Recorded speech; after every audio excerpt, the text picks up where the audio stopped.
Welcome to Grown Men Chopping It Up with J.R. Ryder and Kerry with the K. This is a grown-up place for grown-up talk. Put the kids to bed and crank up the volume. And let's get to it. Today's episode is brought to you by our friends in Hawaii who originated the Honolulu handshake, the act of a nun swimming underneath someone at a beach and then giving them a hand job to the immense surprise and delight of the recipient. The Honolulu handshake has alternatively been referred to as the sister tickle, the Pope grope, the penguin peekaboo, the Miami heresy, and somewhat less creatively, the surprise nun wiener yank. That sounds like fun. Well, yeah, we appreciate the new sponsor. All the way from Hawaii. All the way from Hawaii. Honolulu handshake. Yep, the Honolulu handshake. Hey, so we back. We back at him, another one. So let's just jump into it. You want to start it off? You want me to? Oh no, you go ahead. All right, I'll start it off today. So this is how mine came in. This is a question that I sent out, and it's hello, grown men. I'm new to this new age dating. So this guy I met online invited me out on a date. He lives about 45 minutes away. So he asked me, did I like Mexican food? I said yes. Wait, did I do this one already? I don't know. Yeah. We can finish hearing it. Did I like the movies? I said yes. And then he said either he pays for the movie and I paid for dinner, or vice versa. Oh, no, we haven't heard this one. Okay. I thought this was totally disrespectful because I'm driving to him and he invited me out. Am I wrong, or is this how dating is? And is it their first date? First date. She met him online. He lives about 45 minutes away. She was going to drive to him. And he says, hey, do you like Mexican food? Of course, most girls do because they're fat. And then he says, do you like the movies? She says yes. And then he said either he pays for the movie and I pay for dinner, or vice versa. She felt disrespectful because she's driving to him and he invited her out. I think as far as with the women's liberation movement, they're being all independent with Beyonce and all this crap. I think it's fair to him because everybody's pocket situation ain't the same. Right. Because I think historically women will go out on multiple dates and get fed and get all this entertainment for free. Right. It shouldn't be like that anymore. It's a new age. Right? That's right. Women can do what we can do, right? But I do think she's driving 45 minutes. Gas isn't cheap. He wants to see her.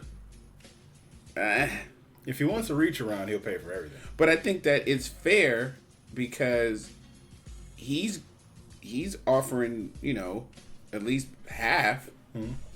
And movies are expensive. Yeah, they are. 2 movies, regular, popcorn. I mean, he might be out $40-$50. She can always get him back by ordering everything. Order some shit to go. Yeah, with pico de gallo on it. All right, person 1. Oh, that's a good one. I'm old school. You ask me out, you paying, and the first time we go out, either meet me halfway or meet me there, or come and get me from a mutual place. If I want to take you somewhere, then I can't expect you to pay. But if you pull out your wallet, I'm not gonna fight. I'm gonna close my purse. If you want pure honesty. So see, that kills me when women keep with this I'm old school shit. Yeah. The thing I don't like about that is, what does you being old school mean? Like, he's not your boyfriend. Yeah. He doesn't really know you. He probably works hard for his money. And old school contained courting. Right. So that meant that they were courting, which meant they weren't seeing nobody else. Right, just them. It's courting. Right. And most of the dudes, when you start going old school, most of the dudes, the first time they were going to have sex or, continuously sex was probably with the one they married. Yeah. So courting you was you were a flower. You're looking forward to something. Now you guys are just weeds. Yeah. So you're just everywhere. You're just growing all over the place. When you write in, tell them that. Good Lord. right? Like just 30 weeks. I mean, it's not coveted anymore. But it's not just from men. Yeah. Women feel this way. Yeah. If you tell a woman, you say, hey, you're going to date this guy for a year and you guys are not going to have sex, they're going to look at you like you're crazy.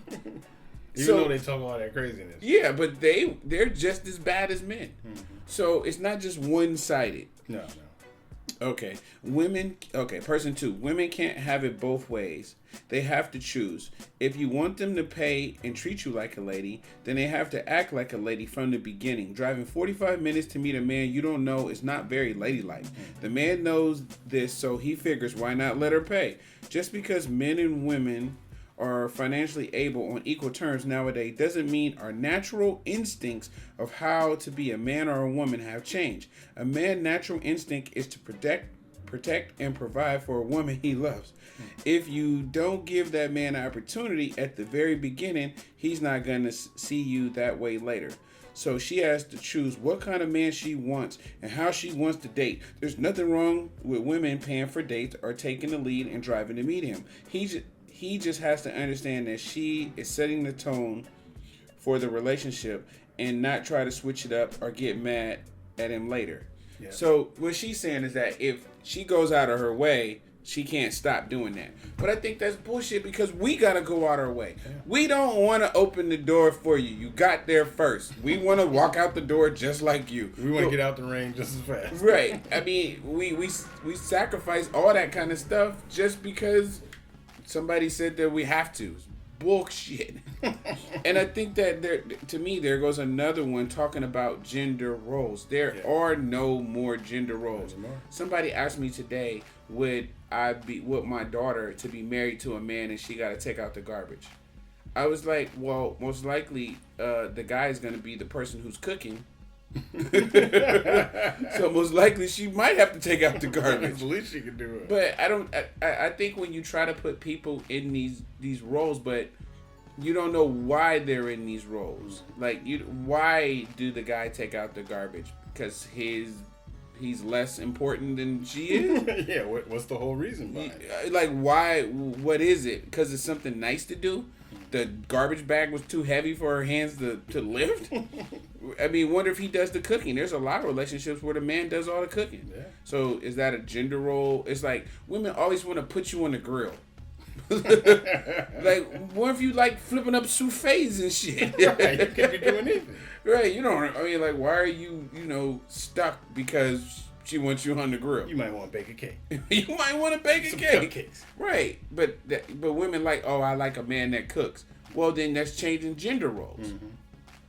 So then now do you take out the garbage? At what point makes it okay for you to take out the garbage? What point can we get to where you take the garbage? Right. Where is that at? Maybe if you start doing her hair. Okay. I don't think, person 3, I don't think it's wrong for people who are dating to do what he suggests, especially on a site. You guys know each other. You guys don't know each other, so I feel that's fair. If you are feeling some kind of ways because of the drive, maybe you should meet at a halfway place. Remember, you're trying to make a match, so don't already start complaining before that happens. Yeah. Right, and I think that's true too. Mm-hmm. I think if more people take a better attitude toward dating, and it's not all or nothing. Yeah. They're putting rules that are made for, it's the end. You guys are... How can you give somebody a role when they ain't even apply for the job? From the very beginning. So let it just be basic for a while. Mm-hmm. Why not? Okay. Person 5. I did 5 people that fast? Okay, no. That person that invites the other person pays point blank. The fact that one drive, that's another thing. They should have met halfway or he should have drove all the way to her. New age or not. I'm still wait. That's just me. See, there we go again with the old fashioned. These people weren't even around then. They have no idea. The old fashioned way. I'm old fashioned. You ain't old fashioned. That means they only have sex missionary. Right. Old fashioned thing. You ain't supposed to have sex until you married. Right. Girls got 4 kids. Your dress is supposed to be past your knees. Person number 5. Wait, huh? LOL. Is this real? I don't think there's a rule for this. It's a shared date. But if I ask them, I'm paying for the night. That's just me. Everyone is different. No right or wrong way. Just not. What's that word? Expectations. Or any level. Okay, so she's basically saying that if she or he, I forgot who I texted that to, but if she or he asks for the date, they're going to pay for it because they asked for it, but it's no expectations. All right, so don't ask for nothing at the end of the day. Right, you're not getting any.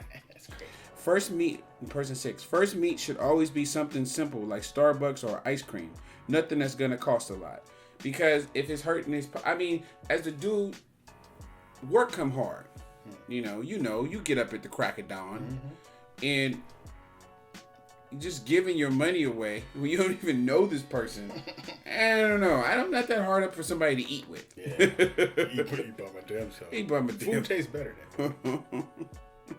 So that's basically it. I just think that there's these people who keep saying old school and gender roles and I think if you're over 30 and you want old school, you need to date somebody 60 who was around when that was it, and it makes sense to him. And you can't come into a relationship. It's not even a relationship. It's not even a relationship. Come into a date with those large expectations about what you deserve, because I don't know what you deserve because I just met you. Right. I don't have a clue. Maybe after this one, I can say, oh yeah, she does deserve it. Yeah, because you might not be shit. Right. You deserve nothing. You most likely, I think that you don't. It's a Happy Meal. 2 Happy Meals. Take that. All right, your topic. All right, well, my atomic, not my atomic. What's atomic? It's an atomic. It blows up. Oh, boom.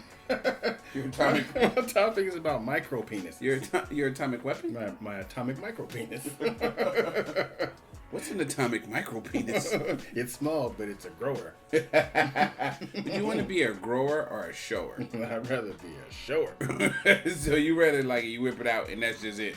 Yeah, that's all I got. It's down to my knee. This is me. This is it. I like being a grower. You surprising me. Yeah, surprising me. Poke him in the eye. Like, oh my God. It's keep going. What is that? It's a weapon? It's an elevator. It's atomic.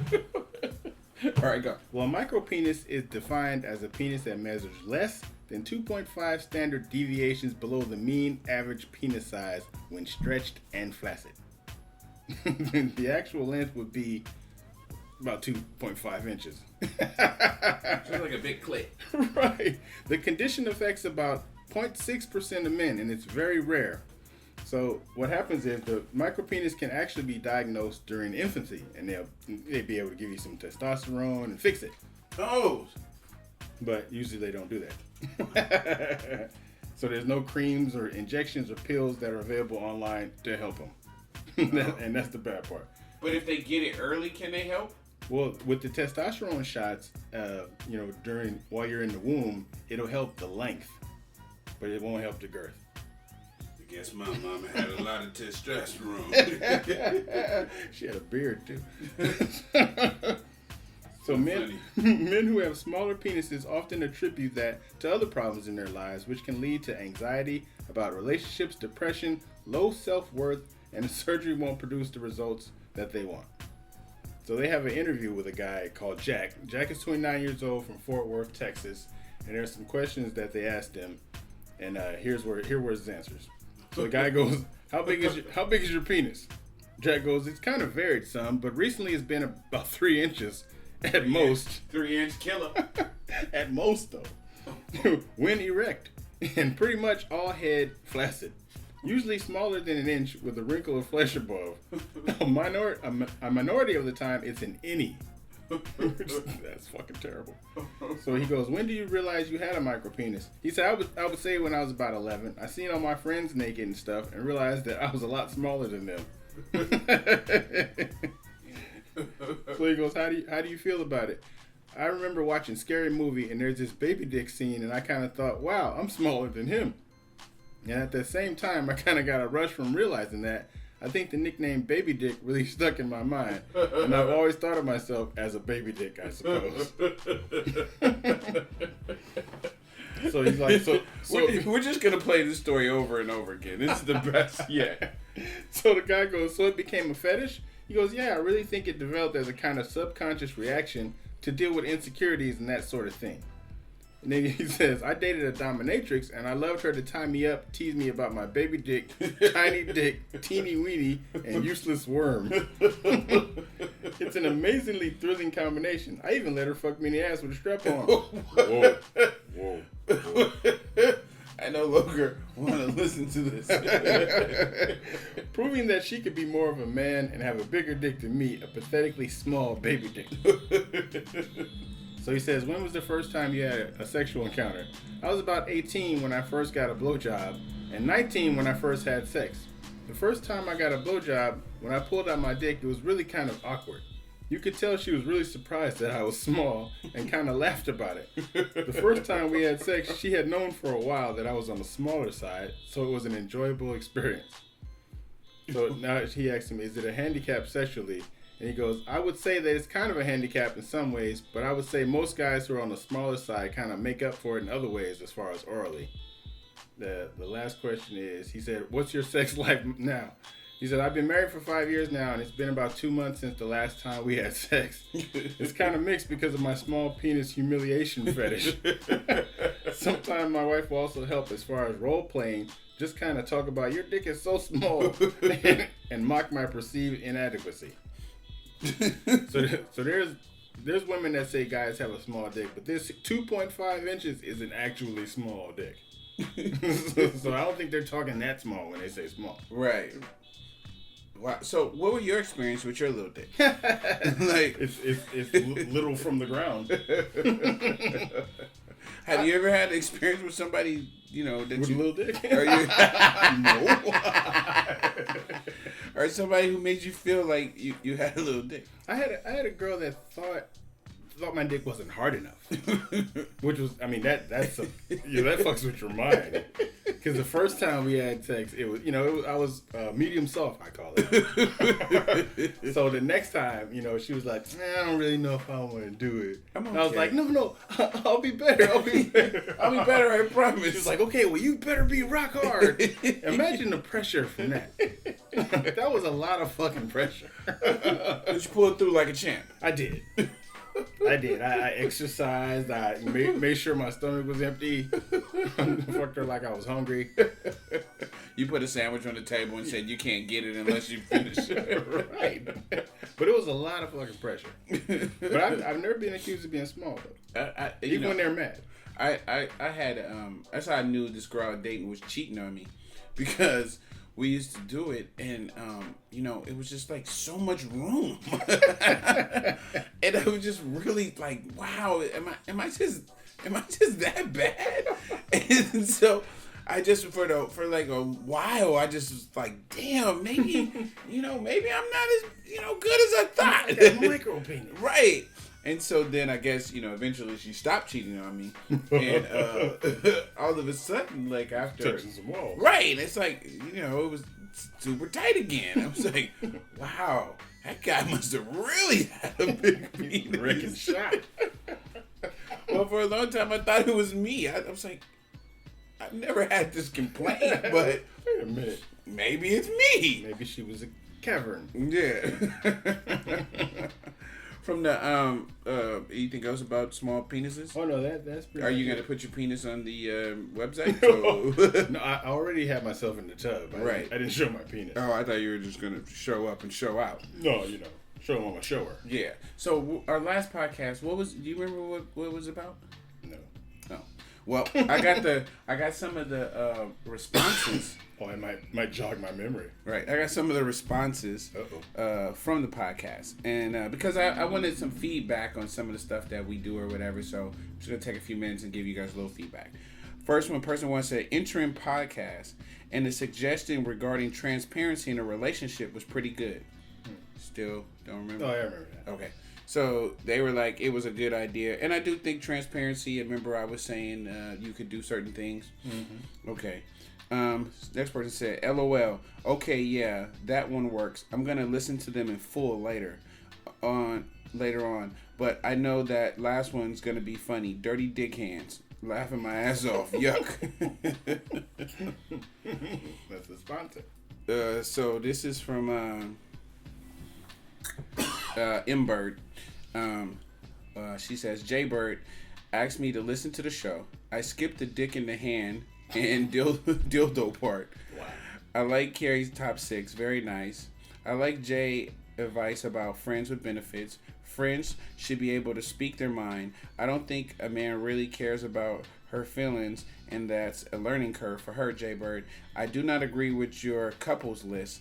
Things which you are describing, codependency, and not healthy in a relationship. You have to stay away from, I would love it if you did, because it's not on my list of what I want in a mate. The point of being in a relationship is to add to your already existing happiness. The minute you turn to your partner with things they can change is a minute you need to look inside and figure out why.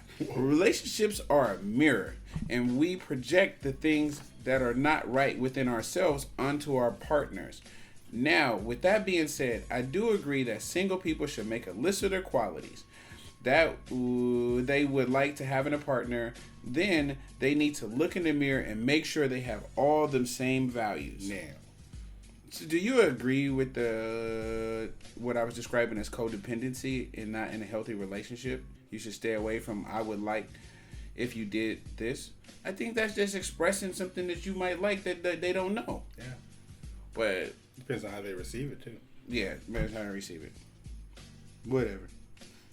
I'm not listening to no damn relationship advice, especially from the kind that's sponsored by Rocks You Skip. Hey, that's a good sponsor. Y'all both sound crazy, but it was entertaining. LOL. Last person. I listened to a few podcasts. Good stuff. I enjoy the topics and the openness of discussion. Things us women wonder about. I need to learn how to speak English. Yeah. Things us women wonder about, but never really hear from an honest man perspective. Oh, you want honesty, huh? Yeah, we don't love the most. The podcast was cool. Y'all doing your thing. That was the last person. I like that. So that was kind of like some feedback from the last episode that people said. Yeah, it's crazy when once we do them, the day after or day before. If I don't listen to it right away, I kind of forget what I was talking about. I kind of blend in the podcast with like real life. So sometimes people will walk up to me and they'll be like, "Oh shit, I would have put my finger in the butt," and I'm looking at them like, "Why were you putting fingers in people's butt for?" They're like, "Remember on the show?" I'm like, and I don't know if it was a conversation that we just had regular, or if it was something from. And so we've covered so much stuff that it's hard to remember what nobody don't know about. It's like a year, over a year or two's worth of material. Yeah, so when they come up talking about, oh yeah, I would have did the same thing, dog. I'm like, what? Who are you? What do you mean? What do you mean? Take your hands out your pockets. You got dirty dick hands. Yeah, dirty dick hands. All right, what you got? Well, okay, my second topic is actually, I was discussing something on Facebook with one of your friends about how I said... I don't have any friends. Just people I know. Evan doesn't have any friends. I was saying that people that are married are actually more happy. Well, I said women that are married are more happy than single women. Okay. So here I'm talking because I'm just defending my point, as I've always said. But it turns out a new study says that women that are single are actually seem to be more happy and healthy than married women. Right. There was a study years and years ago, and it says married men live longer than married women. Single women live longer than single men. Right. I can believe that. Single men try to kill themselves every day. Look at this. Let me try this shit. Smell this. So this is a study that's about to be published in the Journal of Women's Health, and it provides fresh evidence regarding that. So they studied more than 79,000 women. Wow. Is that many women out of the kitchen? Right. And that I haven't fucked yet. But why are they out of the kitchen? Why do they have time for a survey? They did it over 3 years, so I guess at some point they went in the kitchen. Do you think they did it while stuff was in the oven? Right. So they had time? Where did they have time to do that? Right. They had to put shoes on. 79,000 women were studied over a 3-year period as they stayed unmarried, got married, or entered a relationship that was like marriage, stayed married, or got divorced and separated. These women were between the ages of 50 and 79. Why the fuck were they so old? I guess because they've been through enough. God damn, they was old. You know, women mature slower than men. Right. These women were between the ages of 50 and 79, recruited from 40 places across the U.S., and they were all post-menopausal. Yeah. That means something. Yeah, they weren't crazy yet. Women who had become widowed were not included. Yeah, because they just angry. In the study, actual physical measurements of blood pressure, waist circumference, and BMI were taken by trained professionals. These measures were supplemented by participants' reports of their drinking, smoking, exercising, and eating habits. Here's what changed when unmarried women got married. Here we go. After they got married, their BMI increased. Yeah. I can agree. After they got married, they drank more. Uh-huh. After they got married, their systolic blood pressure increased. And their diastolic blood pressure decreased over the 3-year period for those who stayed single and those who were married, but it decreased less in those who got married. So here's what changed when married women got divorced or separated compared to the women who stayed married. I think I already know where this is going. Their BMI decreased. Their waist size decreased. Wow. Their diastolic blood pressure decreased more for women who got divorced. Improvements in healthy eating were greater for the women who got divorced. You preaching. Physical activity increased for women who got divorced. Wow. Wow. Among those who were not smoking at the beginning of the study, women who got divorced were most likely to start. Man, you preaching now, boy. And among those who were already smoking at the start of the study, Preach, my brother. those who were divorced were not more or less likely to stop catching smoking the Holy than Ghost. those who stayed married. Oh, catching the Holy Ghost. So that means when you get divorced, you start taking care of yourself. You start taking care of your body.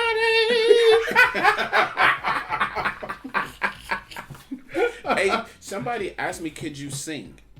Oh, me? Yeah. No. They were like, yeah, can Kerry with a K sing? And I was like, I don't know. Sometimes. All right, you gonna sing something? What should I sing? I don't know. God damn it. You're on the spot. There's so many songs out there. Something quick. All right. We were in love and now you tell me that you want to turn and walk away. All of my sunshine and happiness. Isn't that the guy that age? Turn to rainy days. How could you be in love so strong? And throw it all away. Promise to love me, never to leave me, forever and a day. Ow! No, he didn't die. Oh. What group was that? The guy who died? H-Town? Yeah, no, he used to wear white. I think it was that song, The Ribbon in the Sky. Well, yeah, one of the guys from that group died. Yeah. Yeah. And that's the song you choose to sing? Yeah, because after you hear it, you die. I got that lethal voice. Hearing me sing is like hearing Jesus. I mean, we're in so much trouble anyway after this show. We've talked about, women being fat after.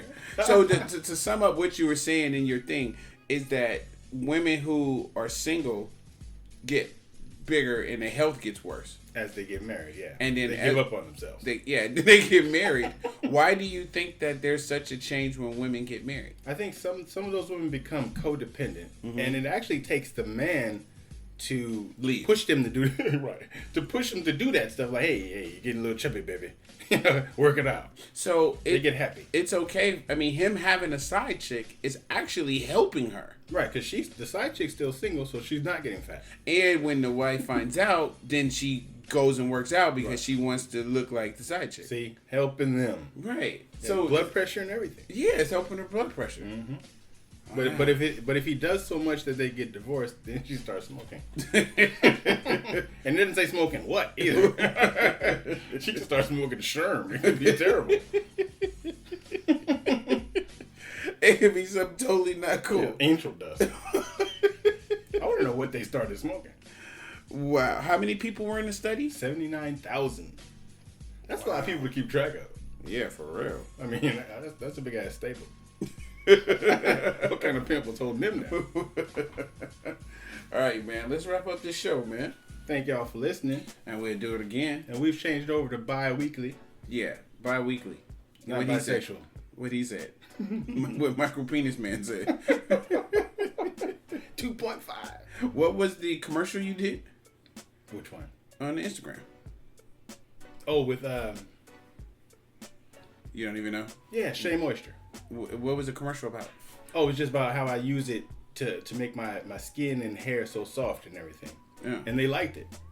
Well, are you gonna be the new black spokesman? We'll see. Hopefully. If they like the way my hair is shining, nigga. All right, till next week. All right. Peace. So that concludes our show tonight. We know there's a lot of podcasts you could be listening to, And should be listening to. so we thank you for riding with us. I'm J.R. Rydha. And I'm Kerry with a K. Make sure you look us up on Facebook or Instagram, or get at us on grownmenchoppingitup@gmail.com. That's spelled out GROWNMENCHOPPINGITUP. And remember, everybody kneeling ain't praying. Peace.